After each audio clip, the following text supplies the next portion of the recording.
welcome back. I am back already, not with a podcast episode, but with something that I think is even more exciting, and it is the introduction for the Less is More May Challenge 2020. So this is something that I did last year, although I kind of like decided to do it at the last minute and like, yeah, I don't know. It was a little bit disorganized. So this year I'm starting earlier, I'm getting organized, and I'm here to introduce it to you and give you a couple of things that you can do kind of in anticipation of May, and also just to introduce it and let you know what it is. But basically it's a very low pressure challenge that I came up last year in response to both Fashion Revolution Week, which is the last week of April, and Me Made May, which many of you probably know is a challenge about wearing things from a Me Made wardrobe that happens throughout May. Fashion Revolution Week, on the other hand, is a week that remembers the Rana Plaza factory collapse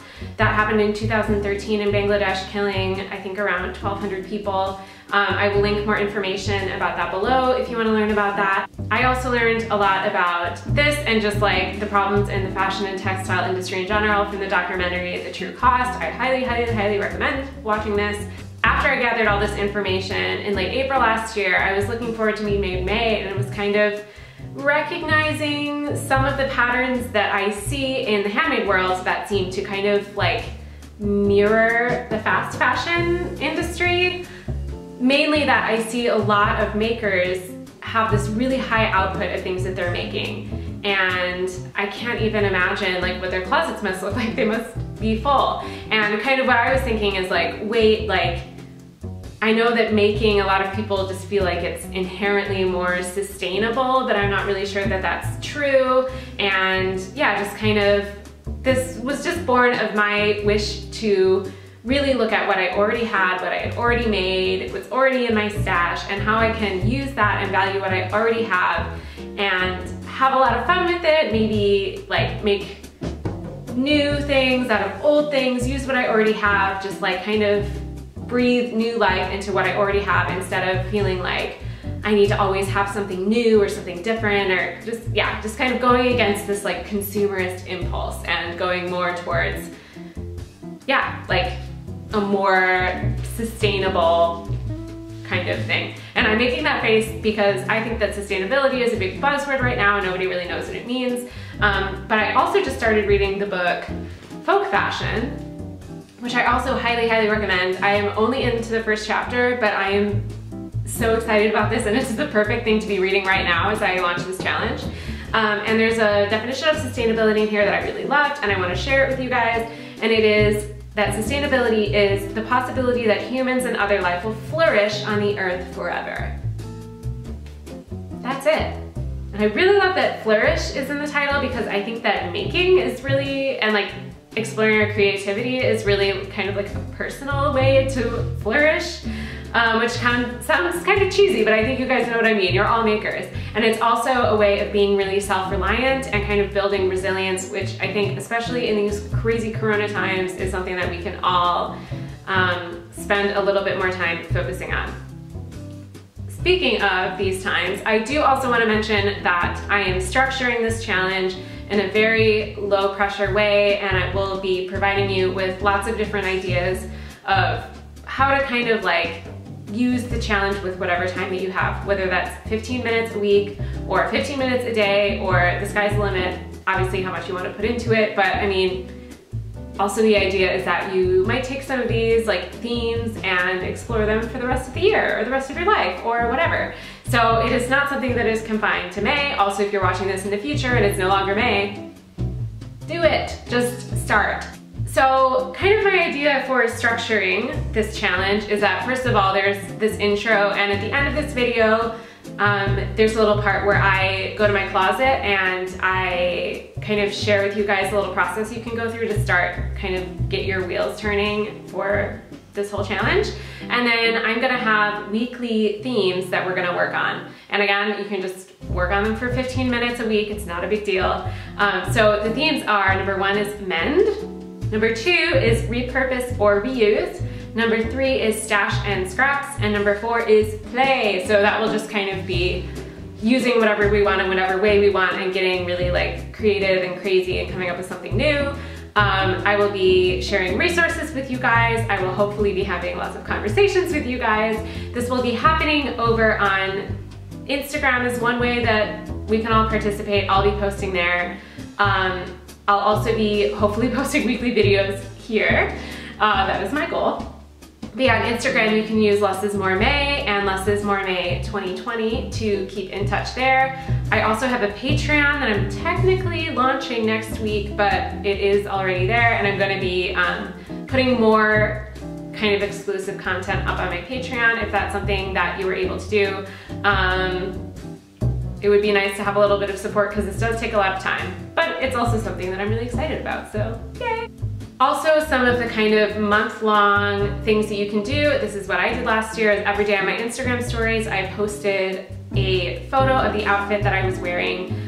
For me, I was not having the goal to do handmade every day, and this is one of the kind of issues that I have with Me Made May, is that it kind of, I don't know, like for a couple years made me feel inadequate and also kind of disappointed with some of the things that I had made as an early sewer that I didn't want to wear. We are going to be revisiting some of those items during this challenge and hopefully finding some kind of way to refashion or repurpose them into something that we want to use or wear.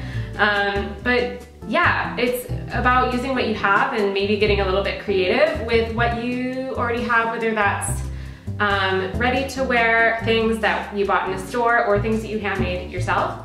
So that's one way to participate, but if you don't want to do that, no worries. I also gave myself a little challenge last year of not buying any clothes, which for me is pretty easy. I don't really buy that many clothes anymore, but also not buying any making materials unless it was something that I absolutely needed that I didn't have in my haberdashery, like thread, or if I really needed like a zipper or something like that. I gave myself a little leeway, but no fabric, no yarn. If I wanted something, I had to trade for it. And I think that again, given the time that we're in right now, that's also a pretty reasonable challenge for a lot of us, because we don't have the option, most places in the world right now, I think, of going out to the store and getting what we want or need. So it's a really cool time to kind of focus inward. Like, we're spending a lot more time in our homes, really look at our wardrobes and see what's already there that we can love and use. So a couple of resources also to get you guys started. I'm gonna try to tie in more as the challenge goes on, but as I mentioned before, the True Cost documentary is a really, really great documentary, and it has a really big emotional impact, I think. It is a tough thing to watch, so keep that in mind, especially if you have children around, or if you're having a hard time with the news that's going on right now. It might not be the best time for you, but definitely put it on your list for something you want to watch. It is really, really valuable. The other thing, as I mentioned, is this book, Folk Fashion by Amy Twigger Holroyd. I don't know how to say that, but I just started reading it and it's really, really on this theme and it's amazing so far, so I highly recommend that. Also, I'm gonna recommend Marie Kondo, who you've probably heard of. She wrote The Life-Changing Magic of Tidying Up, which helped me a lot, especially when I moved from the US to Germany and had to get rid of basically everything I owned. And I think it's a really interesting starting place with kind of looking through your wardrobe and deciding what you want to keep and what you don't want to keep, at least not in its current form. There's also a show on Netflix, but if you had to choose, I definitely recommend the book. I think the Netflix show is a little bit like dumbed down for a Western audience. So yeah, that's kind of an overview of what we're going to be doing. There are a lot of different themes that we're going to be exploring every week, as well as individual projects. I'll be talking to you about what I'm doing and providing you with other ideas. I'm also really interested in the dialogue, so like all of these places that I mentioned, Instagram, here on YouTube, over on Patreon, or in my email newsletter, like I hope you'll join me in at least one or two of those places and like really like chat to me and chat to each other about what this challenge means to you, because I think these ideas will be really cool. Anyway, I'm going to stop talking about that right now, and I hope you guys will join me in a couple, like right now, for the next section, which is me kind of diving into my wardrobe and giving you some ideas of how you can prepare. So yeah, and if you don't feel like watching that, that's totally fine. Thank you so much for joining me, and I will hopefully see you in the next video. Okay, take it away. Okay, so welcome to my little closet. I do not have a walk-in closet or something in Europe. That's pretty rare. What I do have is like a very rickety garment rack and a dresser. So I have a relatively small wardrobe already. Like I said, I did move from the US to Germany, although it has definitely grown in that time. I only learned to sew since I've been in Germany, for example, so yeah, it has grown. So the first thing I'm gonna do is pick out some things for my wardrobe that I really love to wear. So when I think about that, a couple of things come to mind. One of them immediately is this pair of vintage pants. I've had these pants for quite a number of years now. I bought them in London at a vintage store. They're high-waisted. They are not a natural material, unfortunately, but yeah, I love that they're kind of oversized. They're really high-waisted. They have a really cool silhouette. They're kind of bigger on top and taper down. So I still have the tag on my hanger. Ignore that. But this is something I love. Okay, so now I'm going to think of a top that I love. Okay, this is one I reach for again and again. This is a handmade piece. And yeah, it's a little short sleeve, cropped, black, little mock turtleneck piece. I really love that. If I want to put something over it, I might go for, especially in this season, this, which is a ready-to-wear thing I bought on sale when I was in grad school, so that was like 8 years ago or something like that. And it has busted some holes in it. It's like, you can see it's pretty like sheer and it's a delicate fabric, so I've mended it a couple of times. And yeah, so I could wear those three things together. So that's one outfit I like. So I'm not going to show you like a million outfits. Stay with me. There is a method behind my madness. So I'm going to pick out something else. I'm just going by the seat of my pants here. Here is a skirt that I really like. It's made out of kind of sweatshirt material. It is something I bought. But again, it has kind of a high-waisted thing. It comes in at the waist and then it's just a line going out. It's very simple. And I like to wear that with, let me see. I would probably put something under it, but I also like to wear it with this top, which is, again, a crew neck, cropped. Yeah, I think they look really nice together, maybe with some leggings. If it's cold out or whatever, again, really simple, but something that I really like to wear. Yeah, I think I'm just gonna leave it there, and I'm gonna talk about what I just learned. And so I want you to do this. You can pick more than 2 outfits. Actually, if you're new to this, I kind of recommend it. But I want you to look at these things and think about what they have in common. So what I'm gonna show you with what I just picked out is, let's just look at the bottoms. So the pants and the skirt. What both of these things have in common is that they both come in at the waist and then give me more volume going out, but they do give me that defined waistline. You can also see that they're both neutral in color. They're both extremely comfortable to wear. Again, this is basically sweatshirt material. It feels like pajamas, and this is also very loose and comfortable to wear. So that's already interesting. Both of the shirts that I picked up were actually made by from the same sewing pattern. I made both of them. They're both cropped. They're both a little bit more fitted. They both have high necklines. And yeah, and then I have something kind of flowy above it, right? Also, we have black. And color-wise, I mean, these are colors, but they're kind of like earthy and neutral. And even if you just kind of take like a step back and look at my wardrobe, you can kind of see that I have a color scheme going on in there. That's also a really, really useful thing. So basically what we're looking at is the silhouettes that make us feel awesome, that we feel really good in. The kind of colors, the kind of cuts, things like that. I love cropped things and high-waisted things. I don't want to show my midriff, really. So it's that combination. So actually what I'm wearing now is an example of that, right? This is a shirt that actually I made that was longer, and as part of Me Made May last year, I had it in my maybe pile, which we'll talk about, and I chopped it and hemmed it, and now I wear it all the time, when before I literally never wore it. It was one of my handmade things that I just hated to wear. These are some pants that I made that I've mended a bunch of times. Actually, I still have to mend a hole. There's a really visible mend down here that I mended when I was traveling in Indonesia and didn't have a sewing machine or matching thread. So that visible mend I'm definitely keeping because it is like such a cool memory for me. I trekked through the rainforest in these linen pants, and they have a story now. So the first thing I want you to do again is to pick out these things that you absolutely love and that make you feel amazing. And now I want you to pick out some things that are kind of like, So for me, I'm gonna pick out this skirt. And actually, I made this skirt with a lot of these things in mind. It's similar to the gray skirt, but something about it, I don't know, you guys, I don't wear it. I don't wear it very much. So it's just something to think about. Like, what do I do with it? I handmade it. It's hard to get rid of those things. So I'm kind of meh about that. I'm gonna pick out something else that I feel kind of iffy about. Okay, actually there are a couple things over here in the end. This is a store-bought shirt that is really comfortable. It's in a really soft jersey.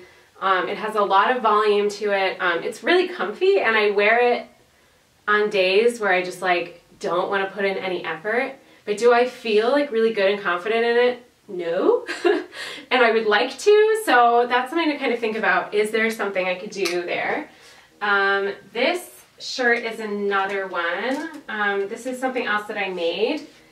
And first of all, there's a mending thing. It's coming apart here in a couple places. It looks like someone took a bite out of it. I don't know what happened. Again, I think that maybe I hung it up to dry. This is another thing I brought on my trip last year when I went to Thailand and Indonesia. And I think maybe like a critter in the night like ate it. I don't know.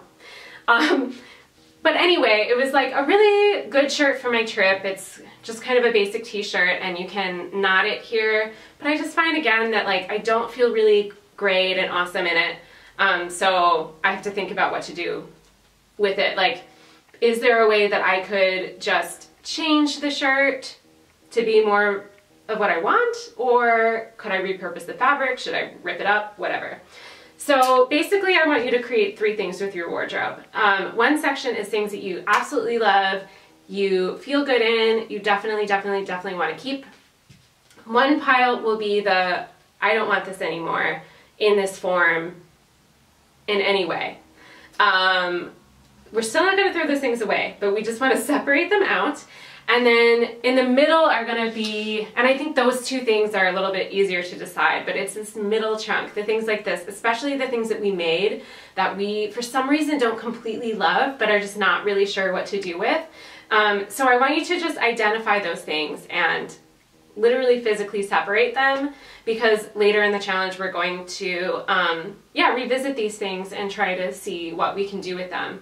And for an example, it's like, because I had this experience of chopping this shirt off last year, I'm pretty sure that's what I'm going to do with this, is I'm just going to chop it, and it's just going to be like a short crop t-shirt. I'm probably not even going to hem it. Something about the length of it just like doesn't make me want to wear it.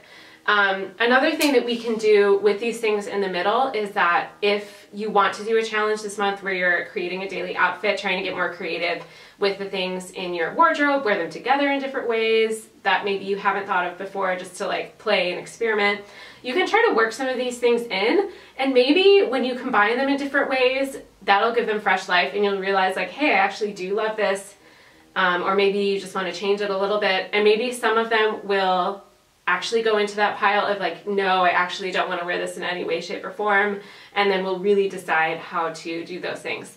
So this is hopefully a little sorting process that can just help you kind of prepare and start thinking about the possibilities, and also really start thinking about what you love to wear and what makes you feel really good. Again, there are no rules about that, and try not to get hung up on like fashion, current trends, or like, I don't know, traditional beauty standards. None of that really matters. It just matters like what you feel good in. So that's comfort, both in like physical comfort and just like comfortability of your body and like how you want to look. So that is your project if you choose to accept it. And for the rest, subscribe to the channel so that you'll see the other videos. You can also, there's like a little bell you can click somewhere so that you will get a little notification when I post a new video. You can sign up for email newsletters, or on Patreon. There are like lots of options to participate, so all of them are linked below. Again, thank you so much if you've watched this far, and I really hope that you will join us for Less is More May. So I'll see you guys really soon. Bye!